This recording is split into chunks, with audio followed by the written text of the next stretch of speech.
Everybody, this is the Flat Cap Cafe Racer, and today I've ventured down into the cold Arctic regions of Mr. Bill's garage. Mr. Bill's going to do a favor today. He's going to install, what is this called, Bill? It's a license plate frame with auxiliary running light and brake light. So we're going to show you that. We're going to show you a picture of what it looks like without it. Then we're going to show you after we get done how it looks. This is what the current stock Kawasaki brake tail light looks like, and this is what the brake light looks like. So you'll be able to see it when we get finished. Mr. Bill didn't think it was bright enough, so he's got me something else to go on here. We'll see how that looks. This install took about 3 hours. We added a few extra steps. I'll show you where. The first step is just to kind of test it to make sure it works before we even start. So there's the low, and then we'll test it for the high. We located the tail light harness. That's where we're going to tap into for the other light. Place into these wires right here.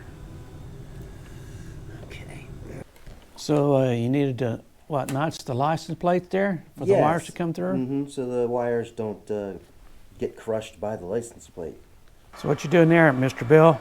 Putting a little piece of shrink tube right here at the end of the wires where it goes into the unit, just to give it a little bit of protection, from bending and flexing and maybe things, flying up and hitting it.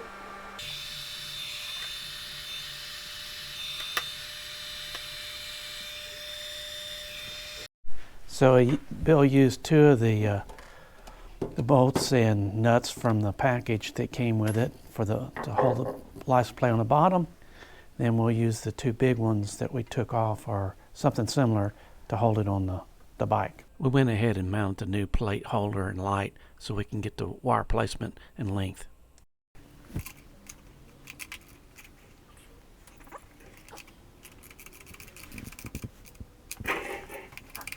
Now we needed to remove the tail light cowl, seat bracket, and some other things to get access to the wiring.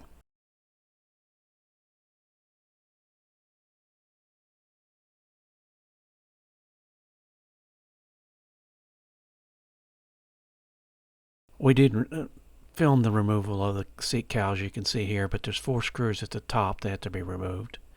Then there's a pin on each side. They have to pull out a little rubber grommet, just pull straight out on each side. Then there's one at the top, right underneath the cowl, that has to come straight up, pull out, and that may be a little stiffer. Needed to remove the seat brace with a latch mechanism.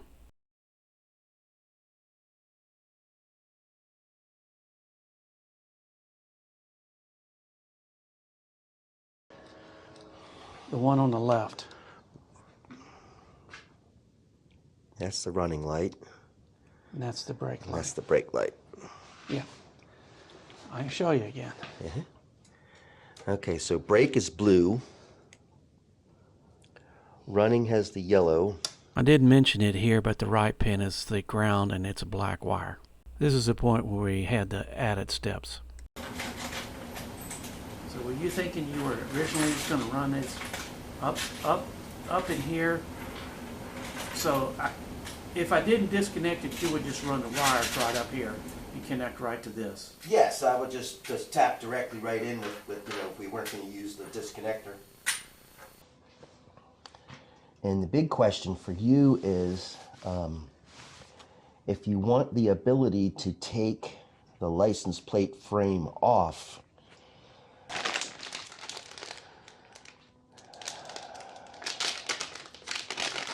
one of these, probably outside underneath here, in order to for you to have the ability to take that off should you need to without cutting the wires. Either that, or we have to drill a big enough hole to put the wires through that would go through as well. That's your choice. Just one of them going through? Just that one going through? Yeah, we can put the skinniest one. Probably the other one is fatter, that screws to it, that has the screw ring. Yeah. So we could design it so that this goes, yes, there's the notch. So these press together, they're waterproof, and then they screw together. So this part would be outside. Well, you just make it big enough hole for this to go through, right? Yeah. Okay, that's okay. So only that side, you know, because this side's obviously bigger with the Yeah. screw head on it. Yeah. You know, if you just make the hole big enough for the wire, you're not going to get a lot of water intrusion in it anyway. Well, there's four little drain holes in that plastic anyway. So that's the hole he's going to go through. It's one of the holes that's right already there. We measured the length of wire needed from the license plate holder to the first disconnect. Get a measurement before you pull that off.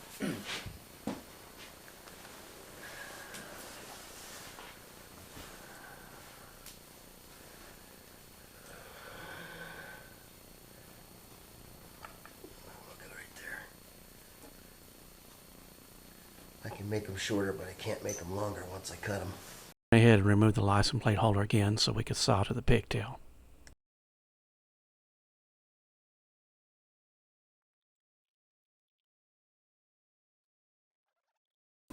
We're going to cut the wires right here for this. Then we're going to hook one of these to that. Then we're going to run this one up underneath the bike. Using the rest of these wires, we're going to hook onto here. Then that's going to come over and plug into the wiring harness over here. So you're using connectors basically that you place in there, then you heat them up and it solders, right? Correct. We'll show you this process on one wire, and we'll do the rest of them.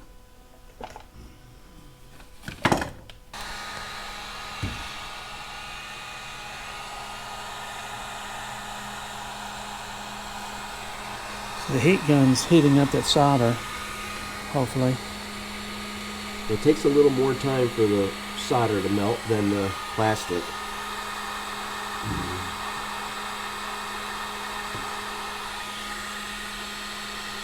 Do we need a heat shrink around that, or no? No, we don't. I have a plastic tubing I'm going to put over it when it's done.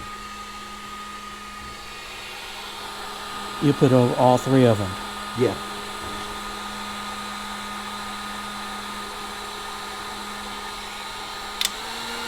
Tell the folks how you know it's when it's done. You'll see it melt. You'll actually see the solder melt. It'll go liquid.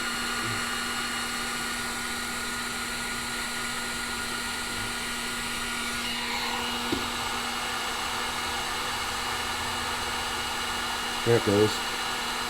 After the 3 wires of the pigtail were soldered, the wires were taped together in the pigtail to the license plate and reinstalled, but the plastic tubing not installed yet. We can now test fit the wire and adjust the hole size.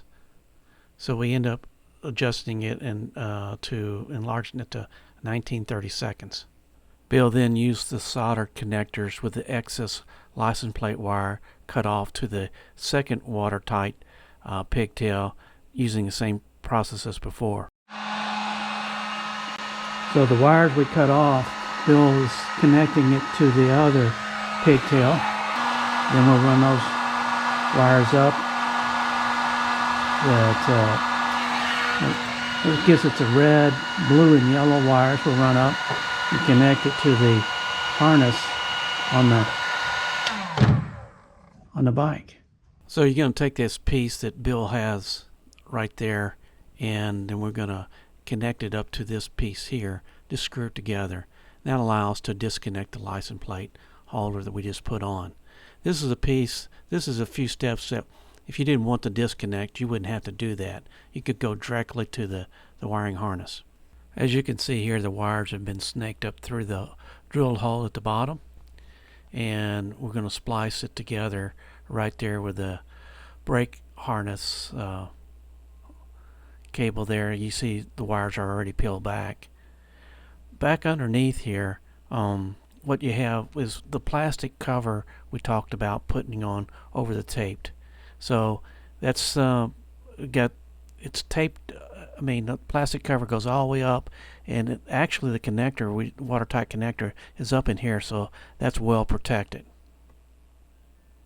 So what we wanted to do, we haven't trimmed those wires off yet. We did put a plastic zip tie in there to hold those plastic tubing up against the fender there, so it doesn't get loose.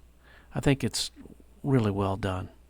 Before we cut the wires, what we want to do is go ahead and run a continuity test, make sure that the connectors are still working well, and we'll do that by testing it on the battery, as we did at the very beginning. As you can see, the license plate light and tail light work, as well as the brake light. So now we feel confident in going ahead and cutting the wires. Actually, what I'm going to do is I'm going to cut a little bit of this away, and then I'm going to hard solder the correct wire, which would be the black.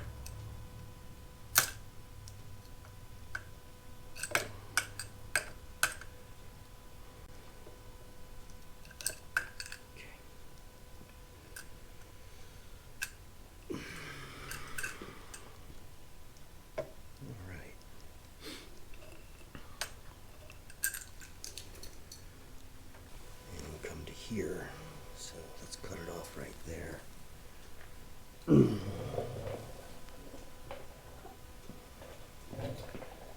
should be plenty.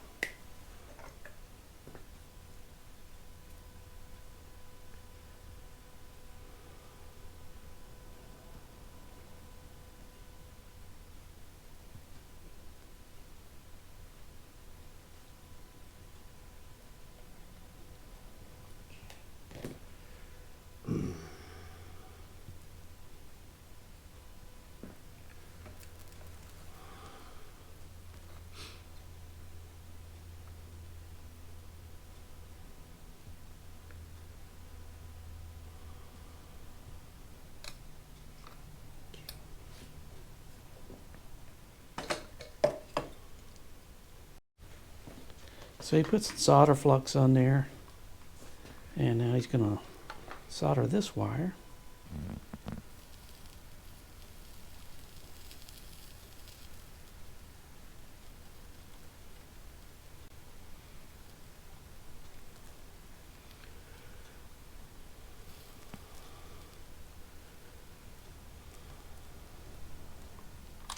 Okay. Okay, so all three of the wires are wired together now. Bill's going to put a little tape over this one here. Because we didn't cut the wire completely, we're not going to be able to heat shrink it, but we'll put some more tape around it. Yes. One of the good things about this, if the normal brake light or running light goes off, same thing with the license plate light, that doesn't affect the one we just put on, and vice versa. So you always have a duplicate brake light and tail light. Okay, so now I'm going to tape this all up real good.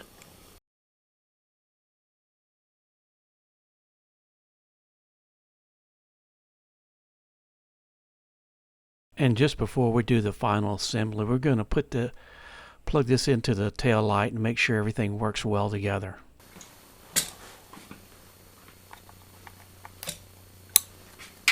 Okay. Tail light, brake light.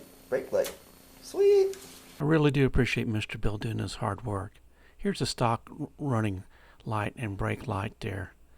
And you can see the difference. Here's the new one, the running light. And here's the new one with the brake light. Big difference, I think. Thanks, Mr. Bill. Join me and my friends at Flat Cap Cafe Racer for riding and racing. Please subscribe.